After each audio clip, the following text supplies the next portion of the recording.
A black waitress is ridiculed for her scars until a veteran is shocked to recognize her unit tattoo. "Look, Freddy Krueger came to work today," Davidson shouted, slamming his hand on the table and making the plates rattle. "Hey monster, bring more coffee over here, but be careful not to spill it with those burnt hands." The cruel laughter echoed through Ray's diner like an emergency siren. All eyes turned to Keisha, who held the coffee pot with perfectly steady hands, despite the scars that spread from her fingers until they disappeared under the sleeve of her white uniform shirt. Keisha Johnson was 34 years old and had faced much worse than the insults of Davidson and his crew of mediocre executives who showed up every Tuesday to brighten her day. What they didn't know was that every cruel word only fed something inside her that grew in silence, a strength they could never understand. "I bet it was in a fire in the ghetto," whispered Brett, Davidson's accountant, loud enough for her to hear. "Or maybe she was trying to cook crack and blew it up." Davidson laughed even louder. "Or maybe her boyfriend did it to her. You know how domestic violence is in that community." Keisha approached the table with measured steps, her posture straight, contrasting with their expectation of seeing her slump under the weight of humiliation. When she reached the table, she poured the coffee with surgical precision, every movement calculated and controlled. "Anything else, gentlemen?" she asked in a voice so calm that Davidson frowned, confused by the lack of reaction he expected. "Yeah, an explanation," Davidson leaned forward, his small eyes gleaming with malice. "Tell us how you got that. Was it an accident, or did someone teach you a lesson?" For a split second, something flashed across Keisha's eyes. It wasn't fear, it wasn't shame. It was the look of someone who had stared death in the face and decided it would have to wait. But Davidson was too busy admiring his own cruelty to notice. "Work," she replied simply, turning to leave. "What kind of work leaves someone like that?" Brett insisted, his voice heavy with contempt. "Nightclub security? Prostitute?" "Careful," Keisha interrupted, turning slowly to face Brett. There was something in the way she said that one word that made the air at the table grow heavier. "Some stories are more dangerous to tell than you can imagine." Davidson laughed again, but this time it sounded a little forced. "Oh look. Monsters trying to scare us. What are you going to do, burn us like they burned you?" What none of them realized was that as they spoke, Keisha memorized every face, every name mentioned in their previous conversations, every detail about their lives that they unconsciously revealed during these weekly sessions of cruelty. Her military mind worked like an information processing machine, cataloging everything for a purpose they couldn't even dream of. Across the restaurant, a man in his 40s watched the scene with growing discomfort. James Wright had arrived a few minutes earlier and chosen a table in the back, hoping to enjoy a quiet cup of coffee during his cross-country trip. But the verbal brutality he was witnessing was turning his stomach. Something about Keisha's posture, the way she maintained her composure under heavy fire, awakened a distant memory in James. There was something familiar about that serenity under pressure, that unnatural calm that only existed in people who had been in places where death was a real possibility. "If you're enjoying this story, don't forget to subscribe to the channel," Keisha muttered under her breath as she wiped down a nearby table, a phrase that had become her personal mantra for maintaining her sanity. "Because you haven't seen anything this monster is capable of yet." There, under the fluorescent lights of a cheap Texas diner, while enduring humiliations that would break most people, Keisha held a secret that could completely rewrite the narrative of those arrogant men. Because sometimes, the most underestimated people are exactly the ones who hold the most powerful secrets. Davidson wasn't satisfied with Keisha's evasive answer. In fact, her calmness only fueled his need to break the serenity that bothered him so deeply. There was something about her posture that challenged his sense of superiority, and that was unacceptable.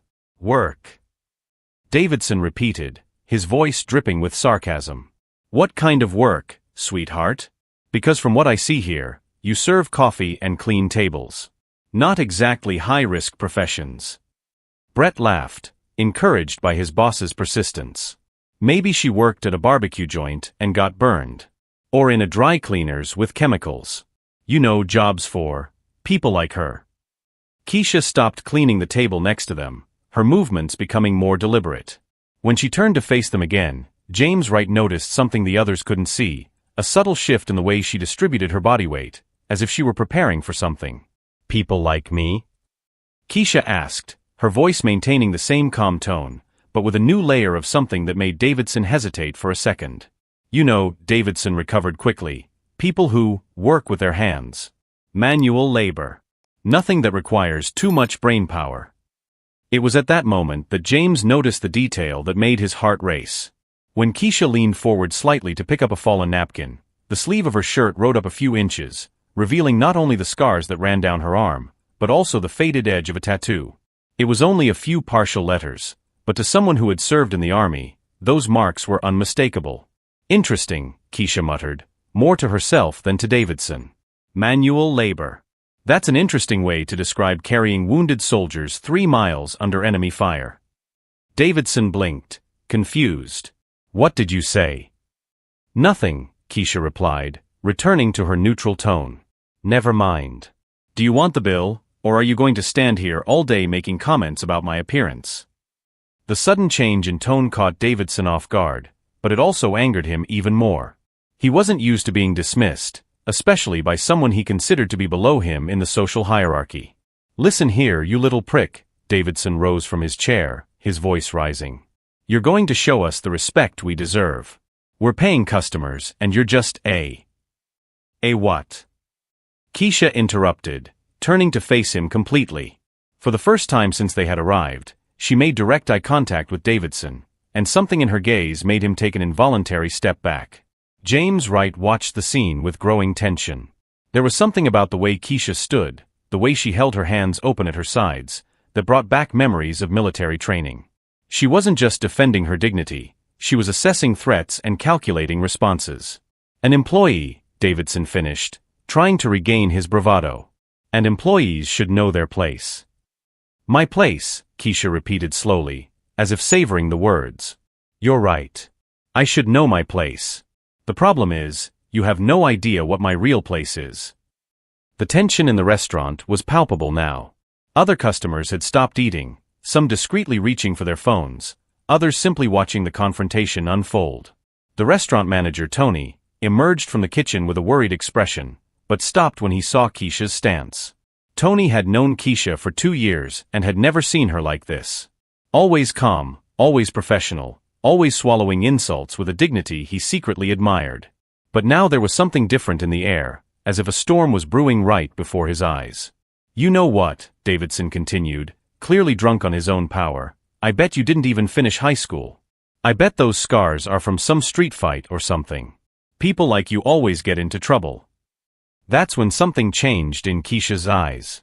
James saw it happen, an almost imperceptible transformation, but unmistakable to those who knew the signs. It was the look of someone who had decided that the time for backing down was over. Street fighting, Keisha murmured, a humorless smile playing on her lips. It's funny how you always assume the worst. It never occurs to you that maybe, just maybe, these marks come from something noble. Davidson laughed loudly. Noble? Look at you. You work in a roadside restaurant. What could possibly be noble about your life? Keisha walked slowly toward their table, her steps measured and deliberate. When she stopped beside Davidson's chair, she leaned in slightly, her voice lowering to a whisper that only he could hear. The difference between you and me, she said, is that you judge people by what you see on the surface. I judge them by what I know they're capable of doing when no one's looking. Davidson felt a chill run down his spine. There was something in her voice, a cold certainty that made all his self-preservation instincts scream. But his pride was greater than his better judgment. Are you threatening me? He asked, trying to sound indignant, but his voice came out a little higher than he intended. Threatening. Keisha straightened up, returning to her professional tone. Of course not. Just pointing out that sometimes people completely underestimate who they're dealing with. And when they realize their mistake, it's usually too late to do anything about it. Each new humiliation only strengthened something inside her that her oppressors couldn't see, a silent strength fueled by the very injustice they tried to impose on her. What those privileged men didn't know was that every act of contempt was writing their own sentence of defeat, line by line, cruel word by cruel word. James Wright could no longer remain silent. During his 15 years of military service, he had learned to recognize veterans even when they tried to hide it. It was something in their posture, the way they assessed threats, their emotional control under pressure. And Keisha had all of these signs. When Davidson sat back down, clearly satisfied with his display of power, James stood up and walked over to the counter. He ordered more coffee from the waiter, but his eyes were fixed on Keisha, who had resumed her duties with an almost supernatural calm. "Excuse me," James said quietly as she passed by him. "Can I talk to you for a moment?" Keisha sized him up quickly. Veteran, probably Army or Marines, respectful posture. "Sure, but quickly. I still have tables to wait on." "That tattoo on your arm," James whispered. "First Infantry Division? Big red one." Keisha's body tensed for a split second. "Did you serve?" "Marines. 2 tours in Afghanistan. And you've clearly seen action too." James glanced discreetly at Davidson, who was telling a loud joke to Brett. "These idiots have no idea who they're messing with, do they?" Keisha allowed a small smile to touch her lips. "Not a clue." "Combat medic?" James asked, noticing the precision with which she handled objects and the way she instinctively checked for injuries when someone got hurt. "Combat trauma specialist. 3 tours in Iraq. And you're right about them not knowing who they're messing with." Keisha looked directly at James. "But it's not time for them to find out yet." Meanwhile, Davidson had decided that his public humiliation of Keisha was only just beginning. He took out his phone and started recording a video.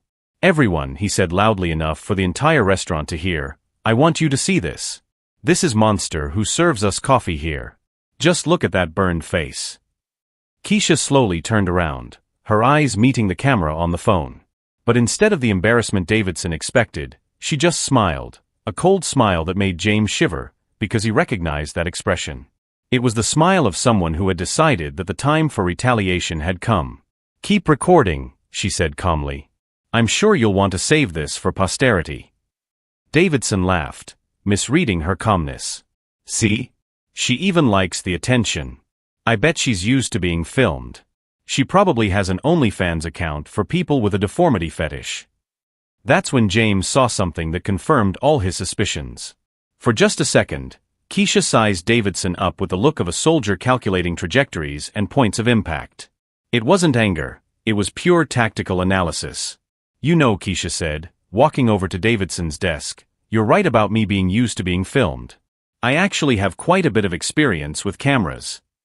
Davidson kept filming, excited by the attention. "Oh yeah? Tell me more about this experience." "Well," Keisha pretended to think, "I've been filmed receiving military medals. Medals for saving lives under enemy fire. Medals for bravery in combat. That kind of filming." The lie was so convincing that Davidson hesitated for a second, but then laughed even louder. "Sure. And I'm General Washington. Look at you. Military man." But some customers began to look more closely. Keisha's posture, the way she talked about medals with a specificity that didn't seem made up. James realized she was planting seeds of doubt. "Keep recording," Keisha repeated. "By the way, what's your full name? So when this video goes viral, people will know who's behind this masterpiece." "Davidson Mitchell from Mitchell and Associates," he replied proudly. "You can look it up on the internet. Successful company, successful-looking guy filming a failed employee." "Mitchell and Associates," Keisha repeated, memorizing it. "Interesting. And what do you guys do?" "Business consulting. We help companies get rid of problem employees." Davidson looked at her meaningfully. "Employees who don't fit the company image." James watched Keisha process this information with the efficiency of a military computer. He could almost see the gears turning in her head, cataloging not only the names and the company, but probably already thinking of strategies. "Tony," Keisha called to the manager, who had returned to the kitchen to avoid confrontation. "Can you come here for a second?" Tony appeared reluctantly. "Keisha, please, we don't want any trouble." "There won't be any trouble," she said calmly. "I just want you to witness that Mr. Davidson Mitchell of Mitchell and Associates is recording this video voluntarily, using my name and image, and making specific comments about my physical appearance." Tony blinked, confused. Okay. Thanks. "And James," she turned to the veteran, "thank you for identifying yourself. Maybe we can talk more after my shift." Davidson was starting to get annoyed by Keisha's lack of emotional reaction. "Hey, stop pretending you're in control. You're just a burned-out waitress that nobody wants around." "You're right," Keisha agreed calmly. I'm just a waitress. Someone you clearly consider invisible, harmless. Someone who goes unnoticed while observing and learning things. Something in her tone made Davidson stop recording for a moment. What kind of things? Oh, you'd be surprised what an invisible person can hear during business conversations. Especially when those conversations happen weekly, at the same table, for months on end. Keisha smiled again. But go ahead with your video. I'm sure your clients will love to see how you treat people you consider inferior. It was then that Davidson realized he might have said too much during all those Tuesdays. Details about questionable contracts, dubious practices, clients he had helped fire employees for discriminatory reasons. All said out loud, in front of a mere waitress, he considered too irrelevant to pose any threat. James saw the exact moment when Davidson's arrogance began to crack, replaced by a hint of concern. And he also saw the moment when Keisha decided she had gathered enough information for now. Well, gentlemen, it's been a pleasure as always, she said, tucking the pen into her apron pocket. See you next Tuesday. Or maybe, not. As she walked away, James realized he had just witnessed the first moves of a military campaign. Keisha wasn't just a veteran trying to survive in the civilian world. She was a seasoned strategist who had just turned months of humiliation into ammunition for a war Davidson didn't even know he declared. For a moment, when she accepted the humiliations without fighting back, everyone thought they had broken her spirit. But those who know true military strength know that it grows precisely in silence, fueled by the patience and precision of those who have learned that the best revenge is the kind the enemy never sees coming. Davidson's phone began to ring insistently. It was Michael Stevens, his biggest corporate client. Davidson answered with a smug smile, keeping the camera on. Davidson, you need to explain a few things urgently, Stevens' voice sounded tense. I've just received some very disturbing information about your company. What are you talking about, Michael? Davidson laughed, looking at Keisha as if she were part of the joke. About the methods you use to fire employees using questionable criteria. That's when Keisha approached the table. Mr. Stevens, isn't that right? Your company has been mentioned several times here. Something about cleaning up the payroll of undesirable elements were the exact words. Davidson paled. How did you? 3 months ago, you explained in detail how you helped Stevens fire 5 black employees using restructuring as an excuse, Keisha continued calmly. You said, the trick is to create retroactive performance documentation. They can never prove discrimination. That's a lie. Davidson shouted. Lie. Keisha smiled. Tony, can you bring me my phone? The one with the recording app I've been using for the last 6 months. The silence was deafening. Davidson felt the floor disappear beneath his feet. In Texas, only one party needs to consent to recordings, Keisha replied calmly. Every Tuesday for 6 months, I recorded every admission of discriminatory practice you made while thinking you were talking to a mere waitress. Tony returned with the phone. Keisha played a recording, and Davidson's voice echoed through the restaurant. The secret is never to put it on paper that it's about race. You document other things, late arrivals, productivity, cultural fit. Davidson reached for the phone, but James stepped in between them. I wouldn't do that. 6 months of confessions, Keisha continued. Client names, specific tactics, amounts paid. All perfectly audible. Davidson's phone rang again. It was his wife. Davidson, what the hell is going on?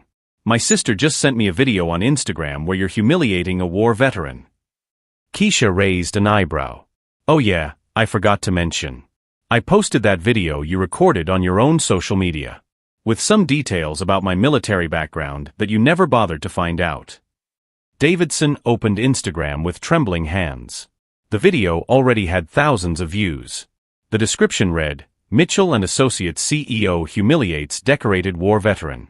Sergeant Keisha Johnson served 3 tours in Iraq and saved dozens of American lives. No. This will ruin everything, Davidson muttered. There's more, Keisha said, showing him a folder on her phone. Over the past 3 months, I've investigated every aspect of Mitchell and Associates. Questionable contracts, unreported payments, connections to companies under federal investigation. She stood up, commanding absolute respect. The recordings have already been sent to the Department of Labor, the Equal Employment Opportunity Commission, and 3 offices specializing in discrimination. Davidson tried to protest, but Keisha continued relentlessly. The viral video will ensure that everyone knows who you really are. Your clients are already being contacted by civil rights activists. The phone exploded with calls. Each ring was another client canceling contracts. Why? Davidson asked, his voice broken. Why didn't you say who you were from the start? Keisha stared at him with unshakable dignity. Because men like you need to learn that respect shouldn't depend on uniforms. It should be automatic, basic human. James stepped forward and extended his hand. Sergeant Johnson, it's been an honor to witness this. As Davidson and Brett left in complete despair, Keisha turned to the other customers. What about you? 6 months watching this happen. How many other people have you seen humiliated and chosen to do nothing? As the revelations piled up and the masks fell away, one thing became crystal clear. Davidson had picked the wrong person to humiliate, at the wrong time, for the wrong reasons. And now Keisha's true strength was being revealed through the systematic justice she had orchestrated with the patience of a war strategist. 6 months after that transformative day at Ray's Diner, Keisha Johnson was no longer just a waitress trying to survive in silence. The story of her life had spread nationally, turning her into a respected spokesperson for veterans' rights and victims of workplace discrimination. The diner itself had become a pilgrimage site for veterans from across the country. Tony, the manager, had created a hero's wall on the main wall, where Keisha's photo in military uniform took pride of place alongside dozens of other local veterans who finally felt comfortable sharing their stories. It's funny, Keisha remarked to James during one of her weekly visits. I spent 3 years hiding who I was, and now I can't hide it even if I wanted to. James smiled, watching the complete transformation of the environment. Sometimes we need to be broken to discover how strong we really are. Davidson Mitchell, on the other hand, was living a nightmare that seemed to have no end. Mitchell and Associates had closed its doors after losing all of its major clients. The viral video had been viewed by more than 10 million people, making his name synonymous with discrimination and corporate incompetence. His wife had filed for divorce, taking with her half of what remained of their assets after the court settlements. He called me last week, Keisha told James, serving coffee to a table of veterans who had driven 200 miles just to meet her. Apologizing, begging me to take the recordings off the internet. And what did you say? That some lessons need to be permanent to be effective. The federal investigation triggered by Keisha's recordings had revealed a scheme of discrimination far larger than anyone had imagined. 12 companies that had been clients of Mitchell and Associates were now facing lawsuits for discriminatory practices, and Davidson was cooperating with the authorities in a desperate attempt to reduce his own sentence. Brett, the accountant, had lost his professional license and was working at a convenience store across town. Every time someone recognized him from the viral video, he would lower his head and change aisles, carrying the weight of the shame his cruel words had created. What struck Keisha most was how the community had changed. Customers who had once pretended not to see the humiliation now made a point of greeting her, some even apologizing for their own omission. The old lady who always sat at the corner table had become one of Keisha's most vocal defenders, telling anyone who would listen about our local hero. You know what I've learned? Keisha said during an interview for a national podcast on veterans' rights. That respect shouldn't be something you have to earn through medals or uniforms. It should be automatic, universal, human. James had moved to the city permanently, opening a small consulting business for veterans transitioning to civilian life. He and Keisha had developed a strong professional partnership, helping other former military members navigate the challenges of the corporate world. The ironic thing, James reflected during one of their conversations, is that Davidson tried to use his discrimination to feel superior, but he ended up revealing his own moral inferiority to the whole world. Keisha's story had inspired legislative changes in 3 states, including new protections for veterans against workplace discrimination. She had testified before congressional committees, her calm but powerful words echoing through the halls of power in Washington. Tony had promoted Keisha to assistant manager, but she divided her time between the diner and her new job as a consultant to organizations seeking to improve their diversity and inclusion policies. Ironically, many of the companies that sought her out most were former clients of Mitchell and Associates, desperate to repair their damaged reputations. The best revenge, Keisha said during a speech at a veterans convention, is not to destroy those who hurt you. It's to build something greater than they could ever imagine, and to do it with such class that they're forced to respect the very thing they tried to destroy. Davidson occasionally passed through town, driving a used car instead of the BMW he used to flaunt. On one such trip, he stopped at the diner, not to cause trouble, but in a pathetic attempt to talk to Keisha about misunderstandings and second chances. Keisha greeted him with the same professional courtesy she had always shown him, serving him coffee and taking his order without a change in her voice or demeanor. When he tried to apologize again, she simply said, "Mr. Mitchell, what happened between us was not a misunderstanding. It was a revelation of character. Yours and mine." The transformation had been complete. The woman who once accepted humiliation in silence was now sought after by companies, universities, and government organizations to share her experience on leadership, resilience, and justice.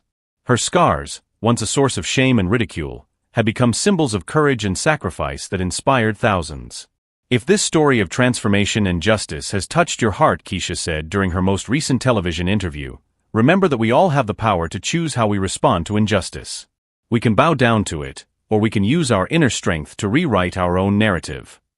The lesson was clear. Davidson tried to destroy Keisha, but he ended up destroying himself. Keisha learned that true revenge isn't about repaying the harm done to you. It's about achieving a level of success your enemies could never imagine, and doing so with a dignity that forces them to confront their own moral mediocrity.